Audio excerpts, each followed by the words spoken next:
have they been about for 100 years since the end of World War II? Number one, advancing the interests of private, not free enterprise. All these things that I've talked about, including, I haven't mentioned, anti-union laws, Right. anti-union initiatives, all go to the benefit of private enterprise, particularly, the big tax cuts and the deregulation, the tariffs, the loans, the subsidies, none of which have anything to do with free markets or free enterprise.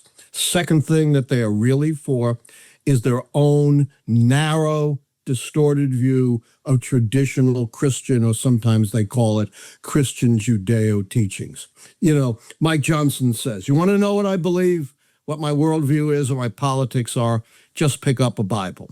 Well, when they look at the Bible, they find the most fringe, the least central parts of either Jesus's teachings or my tradition, Judaic teachings, focusing on things that are barely even mentioned or only by inference: abortion, gender identity, deviant sexuality. And they ignore the great bulk of teachings which warn about the dangers of greed and wealth. It was Jesus who said, it's easier for a camel to go through an eye of a needle than for a rich man to enter heaven. They ignore the teachings on fidelity to truth, on caring for the poor, the vulnerable, and the sojourner.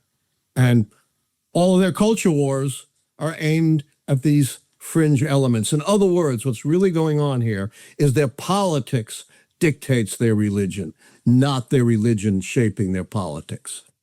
Yeah. I couldn't have put it better.